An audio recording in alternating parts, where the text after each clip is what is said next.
వేదిక మీద ఉన్నటువంటి సభాధ్యక్షులు సాధన సమితి అధ్యక్షులైనటువంటి పవన్ గారికి, భయం గౌరవ శాసనసభ్యులు సోదరులు ముఠా గోపాల్ గారికి, ఇప్పటి వరకు అద్భుతమైనటువంటి ప్రజెంటేషన్ ఇచ్చినటువంటి మన చరిత్ర గురించి దాసోజు శ్రవణన్న శాసన మండలి సభ్యుని గారికి, వేదిక మీద ఉన్నటువంటి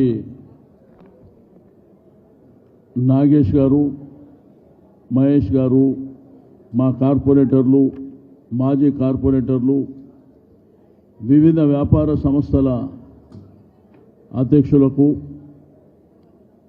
అదేవిధంగా సికింద్రాబాద్ ప్రెస్ ఆధ్వర్యంలో మన యొక్క సోదరులకు సోదరిమణులకు, అయితే ఈరోజు జరిగేటువంటి సమావేశం యొక్క ప్రాధాన్యత మీకు అందరికీ తెలుసు. ఈరోజు సికింద్రాబాద్ అస్తిత్వం మీద, సికింద్రాబాద్లో ఉన్నటువంటి మన సాంస్కృతిక వైభవం పట్ల, మన సంస్కృతి మీద దెబ్బ కొట్టాలనేటువంటి ప్రయత్నంలో భాగంగా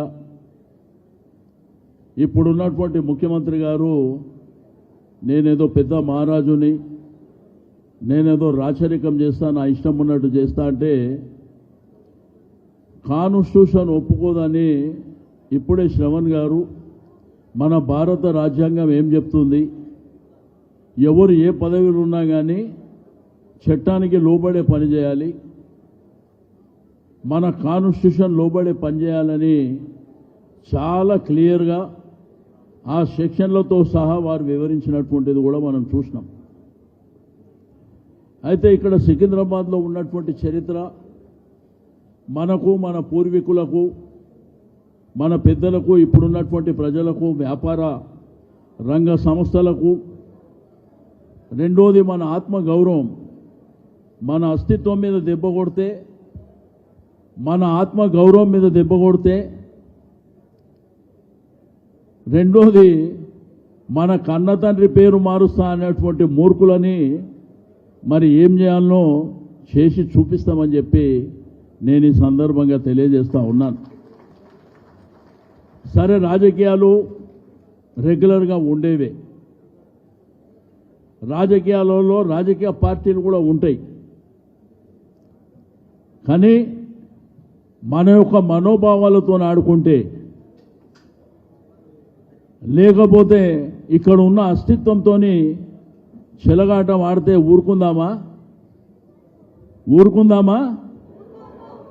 మరి ఈ ముఖ్యమంత్రికి, ప్రభుత్వానికి మనం ఏందో చూపించవలసినటువంటి అవసరం ఉన్నదా లేదా? ఈరోజు లష్కర్ బోనాలని జరిగితే అది దేశం కాదు, ప్రపంచవ్యాప్తమైంది. సికింద్రాబాద్ రైల్వే స్టేషన్ అది ఒక చరిత్ర. సికింద్రాబాద్ మరి రైల్వే జీఎం గారు కూర్చునేది కూడా ఏ రైలు నిలయం అవుతుందో అదొక చరిత్ర. గాంధీ హాస్పిటల్, ఇసంగంజ్ మోండా మార్కెట్, క్లాక్ టవర్, దాంతోపాటు మన మహాత్మా గాంధీ స్టాచ్యూ, జనరల్ బజార్, ఇక్కడి నుంచి మొదలుకొని మీకు బోయిన్పల్లి పోయినా, అల్వాల్ పోయినా, మరి అదేవిధంగా బొల్లారం, యాప్రాల్ ప్రాంతాలు పోయినా రాష్ట్రపతి గారి విడిది ఇక్కడనే ఉంది, డిఫెన్స్ ఇక్కడనే ఉంది, ఆర్ట్స్ కాలేజ్ ఉంది, ఉస్మానియా యూనివర్సిటీ ఉంది, మహబూబ్ కాలేజ్ ఉంది, చెప్పుకుంటూ పోతే సికింద్రాబాద్కు ఘనమైనటువంటి చరిత్ర ఉంది. ఈ ఘనమైనటువంటి చరిత్రలో భాగంగా మనం నిత్యం ప్రజల మధ్యన ఒక ఐక్యతా భావంతో, నార్త్ జోన్ ఏరియా అంటే ఎప్పుడు చూసినా సికింద్రాబాద్ ప్రాంతం అంతా పీస్ఫుల్గా ఉండేటువంటి ఏరియా, అందరు కులాలకు మతాలకు అతీతంగా కలిసిమెలిసి ఉండేటువంటి ప్రాంతం. మన దగ్గర కమ్యూనల్ వైలెన్స్ ఎప్పుడు జరగదు, మనమందరము చిన్నప్పటి నుంచి అన్ని మతాలను గౌరవించుకొని మరి పెరుగుతున్నటువంటి ప్రాంతాన్ని ఏదో నీ అబ్బ జాగిరైనట్టు నేను ముక్కలు చేస్తా అంటే నిన్ను ముక్కలు చేస్తాం బిడ్డ జాగ్రత్త అని చెప్పి నేను ఈ సందర్భంగా హెచ్చరిక చేస్తా ఉన్నాను. మీ అయ్య జాగిరేం కాదు, ఇది నీ ఇష్టం ఉన్నట్టు చేసుకోనికే. ఇది ప్రజాస్వామ్యం లోపట నైతికంగా ఇది ప్రజల యొక్క హక్కు. ఈ ప్రజల హక్కుని నేను కాలరాస్తా, నా ఇష్టం ఉన్నట్టు నేను చేస్తా. ఒకప్పుడు హైదరాబాద్ జంట నగరాలు ట్విన్ సిటీస్ అంటే హుస్సేన్ సాగర్ అటువైపు హైదరాబాద్, హుస్సేన్ సాగర్ ఇటువైపు సికింద్రాబాద్. రెండోది పరేడ్ గ్రౌండ్, జిమ్ఖానా గ్రౌండ్స్. ఇట్లా చెప్పుకుంటూ పోతే సికింద్రాబాద్ కోర్టు, ఇట్లా చాలా చరిత్ర ఉన్నటువంటి సికింద్రాబాద్ని, సికింద్రాబాద్ అస్తిత్వాన్ని నేను దెబ్బ కొడతా. మల్కాజిగిరి అనేది మనకు ఒక చిన్న గ్రామం ఉండే ఒకప్పుడు. సైబరాబాద్ అనేది చిన్న గ్రామం, శంషాబాద్ అనేది కూడా చిన్న గ్రామం. కాలక్రమేణా విస్తరించబడ్డాయి. ఈ విస్తరణలో భాగంగా ఆ ప్రాంతాల అభివృద్ధి జరిగితే ఇక్కడ ఎవ్వరికి అభ్యంతరం లేదు. కానీ 2 సంవత్సరాలు కాంగ్రెస్ ప్రభుత్వం వచ్చిన తర్వాత ఏమన్నా అభివృద్ధి జరిగిందా? ఎక్కడన్నా డెవలప్మెంట్ చూసిండ్రా? ఒక్క ప్రాజెక్ట్ అన్నా ఎక్కడన్నా వచ్చిందా? ఏ ప్రాంతాలలోనా? కాలక్రమేణా హైదరాబాద్ అనేది నిజాం ప్రభుత్వం నుంచి మనకు హైదరాబాద్ అంతా డెవలప్ అవుతూ, సికింద్రాబాద్ అంతా డెవలప్ అవుతూ వచ్చినటువంటి ప్రభుత్వాలు ఇంతో అంతో డెవలప్మెంట్ చేసుకుంటూ వస్తే గడిచిన 10 ఏళ్లలో కేసీఆర్ గారి నాయకత్వంలో కూడా ఆ డెవలప్మెంట్ జరుపుకుంటూ ముందుకెళ్ళినటువంటిది మన కళ్ళారా చూసినాం. ఇది ఒక గ్లోబల్ సిటీగా విస్తరింపబడ్డది కూడా మన కళ్ళారా చూసినాం. అంటే ఒక చేయి అట్లా డెవలప్మెంట్ జరుపుకుంటూ పోయింది. కానీ ఇక్కడ ఈ 2 ఏళ్లలో నువ్వు చేసిందేం లేదు, కానీ నేను పేర్లు మారుస్తా. అరే నీకు పేర్లు మార్చేటువంటి అధికారం ఎవడిచ్చండి? రెండోది డీలిమిటేషన్, అంటే 150 ఉన్న మున్సిపల్ డివిజన్లు 300 చేస్తాం, చేసుకోని ఇష్టం. కానీ 2వ తారీఖు చెప్తే 9వ తారీఖు అయిపోయిందంట, అంటే 7 రోజులల్లా.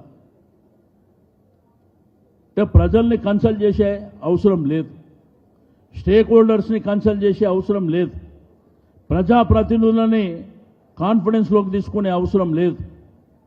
కానీ ఎవరిని తీసుకోకుండా నా ఇష్టం, నా రాజ్యం, నేను ఏదన్నా చేస్తే కాన్స్టిట్యూషన్ ఎట్లా ఒప్పుకుంటుంది? అందుకే పేర్లేంది మల్కాజిగిరి, హైదరాబాద్, సైబరాబాద్ అని ఫీలర్స్ లీకులు ఇస్తున్నారు. మేము చట్టపరంగా కూడా పోతాం.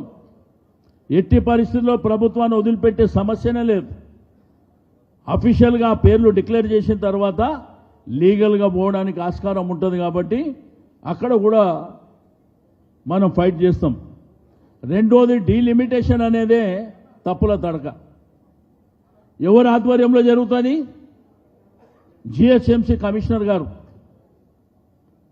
మరి జిహెచ్ఎంసీ కమిషనర్ కంటే పెద్ద ఎవరు? మేయర్.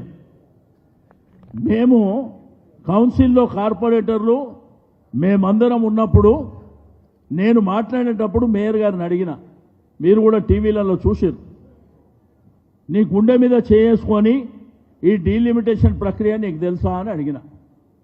అంటే లేదన్నా నాకు కూడా తెలియదు అని చెప్పి ఆమె హౌజులోనే చెప్పింది. ఇంతకంటే సిగ్గుపడవలసినటువంటి అవసరం ఈ ప్రభుత్వానికి మరి ఉన్నదా అనేటువంటి విషయాన్ని నేను ఈ సందర్భంగా తెలియజేస్తా ఉన్నాను.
శాంతి యాత్ర, ఒక శాంతియుతమైనటువంటి, ఎందుకంటే మహాత్మా గాంధీ గారు మాకు మనందరికీ నేర్పించాడు, ఏదైనా కానీ అహింసతోనే అన్ని సాధ్యమవుతుందని చెప్పి.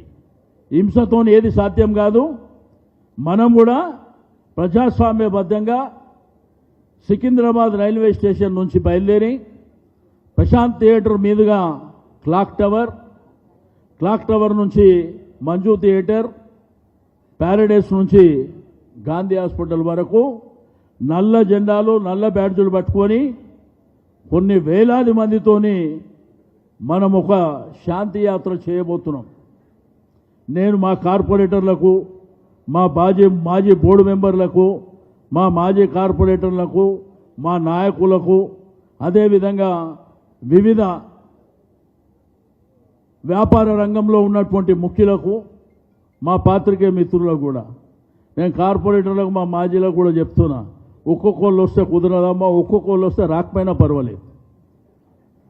నేను కార్పొరేటర్లకు, మా మాజీలకు కూడా చెప్తున్నా, ఒక్కొక్కళ్ళు వస్తే కుదరదమ్మా, ఒక్కొక్కళ్ళు వస్తే రాకపోయినా పర్వాలేదు. నేను ఒకటే చెప్తున్నా, ఒక్కొక్కళ్ళు ఎవరైనా వస్తారో వాళ్ళు రాకపోయినా పర్వాలేదు, కానీ దయచేసి వచ్చేటప్పుడు ఇది మన ఆత్మ గౌరవానికి సంబంధించినటువంటి కార్యక్రమం కాబట్టి వచ్చేటప్పుడు నీకున్నటువంటి స్ట్రెంత్ ఎంతవరకు ఉంటే, నువ్వు 200 మందా 300 మందా, ఆ ప్రజల్ని చైతన్యవంతం చేసి అందరూ తీసుకురావాల్సినటువంటి అవసరం ఉన్నది. 10,000 మందితో నా కార్యక్రమాన్ని చేస్తాం. ఆ తర్వాత నెక్స్ట్ డేట్ ఒకటి అనౌన్స్ చేస్తాం. సికింద్రాబాద్ రైల్వే స్టేషన్ ముట్టడి చేస్తాం. ఆ తర్వాత జూబ్లీ బస్ స్టాండ్ ముట్టడి చేస్తాం. సికింద్రాబాద్లో ఉన్నటువంటి వ్యాపార సంస్థలందరినీ బంధకాలు చేస్తాం. ఈ కార్యాచరణ మనం టేకప్ చేసుకొని ముందుకెళ్దాం. రిలే నిరాహార దీక్షలు చేస్తాం, అవసరం అనుకుంటే అమరణ నిరాహార దీక్ష కూడా చేస్తాం. కానీ ఎట్టి పరిస్థితుల్లో సికింద్రాబాద్ పేరు మారుస్తే మాత్రం వదిలిపెట్టే సమస్యనే లేదు అని చెప్పి నేను ఈ సందర్భంగా తెలియజేస్తా ఉన్నాను. నేను సికింద్రాబాద్లో ఉన్నటువంటి వ్యాపార రంగ ప్రముఖులకు అందరికీ నేను చెప్తున్నా, ఇక్కడ ఉన్నటువంటి మన జనరల్ బజార్ కావచ్చు, పాట్ మార్కెట్ కావచ్చు, Boinpally market, Secunderabad market, general Bazaar, Marwadi గల్లీ, అన్ని ప్రాంతాల వాళ్ళకు కూడా చెప్తున్నా, ఏదైతే 17 తారీఖు నాడు మనం తీసే కార్యక్రమానికి మీరు కూడా ఒక 500-500తోనే ఆ కార్యక్రమాన్ని మీరు టేకప్ చేయండి. ఎందుకంటే మీ దగ్గర పనిచేసే వాళ్ళు కావచ్చు, మీ చుట్టుపక్కల దుకాణాల వాళ్ళు కావచ్చు, అక్కడ ఉన్నటువంటి ప్రజలు కావచ్చు, అందరిని, అక్కడ ఉన్నటువంటి అమాలీలు కావచ్చు, అందరినీ కూడా ఆ కార్యక్రమంలో భాగస్వామ్యం చేయాలని చెప్పి నేను ఈ సందర్భంగా తెలియజేస్తూ ఉన్నాను. దీనికే ఈ కార్యక్రమాన్ని ఏర్పాటు చేసినాం. మేము చివరి వరకు పోరాడతాం. ఎట్టి పరిస్థితుల్లో సికింద్రాబాద్ని జిల్లా చేయాలి, సికింద్రాబాద్ కార్పొరేషన్ చేయాలని మా ప్రధానమైనటువంటి డిమాండ్కు మీరు దిగి రాకపోతే మాత్రం మేము, ఒకవేళ మీరు దిగి రాకపోతే మిమ్మల్ని దించేస్తాం బిడ్డ, జాగ్రత్త. సికింద్రాబాద్లో మరి రేపు జరగబోయేది కూడా మీరు ఎలక్షన్లలో సందర్భం వచ్చినప్పుడు చెప్తాం. ఇది నేను ఈ వేదిక ద్వారా ఇక్కడ ఉన్నటువంటి మీ అందరి సాక్షిగా, మీడియా సాక్షిగా చెప్తున్నా, రాజకీయాలకు అతీతంగా ఆ కార్యక్రమంలో ఎవరైనా రావచ్చు, ఏ రాజకీయ పార్టీ అయినా రావచ్చు, స్వచ్ఛంద సంస్థలు ఎవరైనా రావచ్చు, వాలంటరీగా ఉన్నటువంటి ఎవరైనా రావచ్చు అని చెప్పి. ఎందుకంటే ఫస్ట్ మన అస్తిత్వం, మన ఆత్మగౌరవం, తర్వాతనే రాజకీయ పార్టీ. కాబట్టి ఈ విషయంలో ఏ భేషజాలు లేకుండా పోరాటం చేస్తాం. ఎందుకంటే ఉన్నది అంటే మన తండ్రి పేరు మారుస్తే ఊరుకుంటామా? మన తల్లి పేరు మారుస్తే ఊరుకుంటామా? మరి మన ప్రాంతం పేరు మార్చడానికి వీళ్ళెవరు? వీళ్ళకి ఎవడు అధికారం ఇచ్చాడు? అంటే నాకు అధికారం వచ్చింది కాబట్టి నేనేమన్నా చేస్తా అంటవా? నీ ఇష్టానుసారం చేసుకోనీకే. డీలిమిటేషన్ కూడా అంత ఫోకస్. ఆడ ఆఫీస్లో కూర్చొని గూగుల్ మ్యాప్ పెట్టుకొని గూగుల్ మ్యాప్తో డీలిమిటేషన్ చేస్తాడు ఎవడన్నా? అంటే ప్రజలను అడిగే అవసరం లేదా? నేను పాత్రికేయ మిత్రులకు, మీడియా మిత్రులకు కూడా సికింద్రాబాద్లో పుట్టిన పెరిగినటువంటి పాత్రికేయ మిత్రులకు మీడియా మిత్రులకు కూడా చెప్తున్నా, ఇది అత్యంత ఇంపార్టెంటు కార్యక్రమం. కాబట్టి మీ ప్రాంతాలలో ఉన్నటువంటి మీ కుటుంబం కావచ్చు, లేకపోతే మీకున్నటువంటి పరిచయాల ద్వారా 17వ తారీఖున మనం చేపట్టేటువంటి నల్ల బ్యాడ్జ్లతోని 10,000 మంది శాంతి ర్యాలీగా మన గాంధీ స్టాచ్యూ దగ్గరికి వెళ్ళి అక్కడ కార్యక్రమాన్ని ముగిస్తాం. ఆ రోజు ఉదయం 9 గంటల నుంచే ఆ కార్యక్రమాన్ని టేకప్ చేద్దాం. 9 గంటల కంటే దయచేసి 9 గంటలకు రండి. ఇవాళ వచ్చినట్టు 10:30, 11 గంటలకు కాదు. ఏదన్నా మన కార్యక్రమం మనం తీసుకుంటే ఆ కార్యక్రమం యొక్క అటెన్షన్ని దృష్టిలో ఉంచుకొని, దాని ఇంపార్టెన్స్ని దృష్టిలో ఉంచుకొని మనం ముందుకు వెళ్ళవలసినటువంటి అవసరం ఉన్నది. అదేవిధంగా పద్మారావు గారు వారి యొక్క ఆధ్వర్యంలో కూడా బ్రహ్మాండంగా కార్యక్రమాన్ని 17th జయప్రదం చేయడానికి ఇక్కడ ముషిరాబాద్ ఎమ్మెల్యే గారు ముఠా గోపాలన్న ఆధ్వర్యంలో కూడా బ్రహ్మాండంగా కార్యక్రమం, కాలేరు వెంకటేష్ గారు, అదేవిధంగా దాసోజు శ్రవణ్ గారు, మా కంటోన్మెంట్ పెద్దలకు అందరికీ నేను రిక్వెస్ట్ చేస్తున్నా, మీకున్నటువంటి పరిచయాల మేరకు ఈ కార్యక్రమాన్ని మనం స్వచ్ఛందంగా మరి ముందుకు తీసుకువెళ్ళడానికి అందరి తోడ్పాటు తీసుకొని మనం బ్రహ్మాండంగా ఈ కార్యక్రమాన్ని జయప్రదం చేసుకొని తప్పకుండా ఈ ప్రభుత్వం మెడలు ఉంచే వరకు తిరిగి నేను సికింద్రాబాద్ జిల్లా ప్రకటిస్తున్నా, సికింద్రాబాద్ కార్పొరేషన్ ప్రకటిస్తున్నా అనే వరకు మన పోరాటం వెనక్కి పోయే సమస్యనే లేదు అని చెప్పి నేను ఈ సందర్భంగా తెలియజేస్తూ ఉన్నాను. ఎందుకంటే మన అస్తిత్వాన్ని దెబ్బకొడతాం, మన ఆత్మ గౌరవాన్ని దెబ్బకొడతాం అంటే ఎట్లుకుంటాం మనం? ఊరుకుంటామా? ఊరుకునే సమస్యనే ఉత్పన్నం కాదు. కాబట్టి దయచేసి ఆ కార్యక్రమంలో భాగస్వామ్యం కావాలని, ఇక మిమ్మల్ని ఆదివారం పూట ఎక్కువ విసిగించేద్దని ఒకటి పవన్ సాధన సమితి ఆధ్వర్యంలో చేసిన ఒక వీడియో ప్రజెంటేషన్ పెట్టినాం. శ్రవణ్ అన్న కొంత మన సికింద్రాబాద్తో పాటు హైదరాబాద్ని కూడా ఏ విధంగా ధ్వంసం చేస్తుండో దాన్ని కూడా పీపీటీ ద్వారా ఒక ప్రజెంటేషన్ ఏమని చెప్పి ఆయన కూడా అద్భుతంగా చేసిండు. కాబట్టి మిమ్మల్ని ఆదివారం పూట ఇంకా గంటల పాటు మిమ్మల్ని ఇబ్బంది పెట్టే అవసరం ఉండదు. ఇప్పటి నుంచే నీకు షాప్స్ ఎక్స్లాబిట్మెంట్ ఏదైతే వ్యాపార సంస్థలు ఉన్నాయో మీరు ఇవాళ నుంచి రేపటి నుంచే మీ అసోసియేషన్లకు మీటింగ్ పెట్టుకొని ప్రెస్కు పంపించండి. అందరూ కూడా ఎక్కడికక్కడ హమాలీ సంఘం ఉంటే హమాలీ సంఘం, మరి అదేవిధంగా బోయిన్పల్లి మార్కెట్లో ఉన్నటువంటి వ్యాపారస్తులు, ఈ మిషంగంజ్ మోండా మార్కెట్లో ఉన్నటువంటి వ్యాపార రంగ సంస్థలు, ది పాట్ మార్కెట్ కానీ, జనరల్ బజార్ కానీ, సుభాష్ రోడ్ కానీ, అదేవిధంగా మరాఠా మండల్, ఆకర్స్ అసోసియేషన్, విశ్వకర్మ సంఘం, మరి Vishwakarma Sangham, general merchant, Secunderabad cloth merchant, విజిలేపూర్ మార్కెట్, స్వప్నలో కాంప్లెక్స్, అదేవిధంగా ఇసంగంజ్ మోండా కానీ, మేరు సంఘం కానీ, సికింద్రాబాద్ బెంగాల్ సమితి, మోండా మార్కెట్ కూరగాయల వర్తకుల సంఘం, ప్రైవేట్ స్కూల్ అసోసియేషన్స్ కానీ, పత్రికా సంఘం కానీ, అదేవిధంగా డాక్టర్స్ కానీ, అడ్వకేట్స్ కానీ, దీంతోపాటు Mankali cloth market, ambulance association, వీటితో పాటు మా కంటోన్మెంట్లో ఉన్నటువంటి మా వైస్ ప్రెసిడెంట్ గారు, ఇన్ఛార్జ్ గారు, బోర్డు మెంబర్లకు, డివిజన్ ప్రెసిడెంట్ కూడా రిక్వెస్ట్ చేస్తున్నా, మీ దగ్గర ఉన్నటువంటి సంఘాలను కూడా దీనిలో భాగస్వామ్యం చేయవలసినటువంటి అవసరం ఉన్నది. అందరం కలిసి పోరాడితేనే ఇది సాధ్యమవుతుంది, తప్పకుండా సాధిస్తామని చెప్పి నేను ఈ సందర్భంగా తెలియజేస్తూ, మరి పిలవగానే వెంచేసినటువంటి మీ అందరికీ నేను మనస్ఫూర్తిగా అభినందనలు తెలియజేస్తూ, ఇప్పుడు మనకి ఇప్పటికే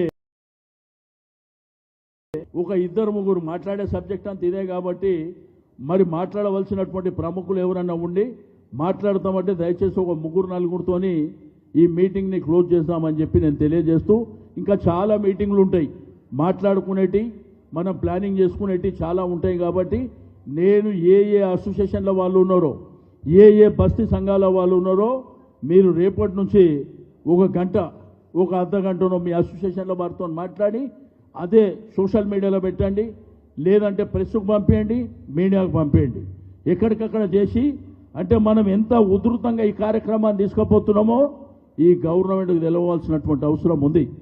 కాబట్టి అందరూ అది పాటిస్తారని చెప్పి నేను ఆశిస్తూ, నాకు ఇచ్చినటువంటి అవకాశానికి ధన్యవాదాలు తెలియజేస్తూ జై సికింద్రాబాద్, జై సికింద్రాబాద్. జై జై సికింద్రాబాద్.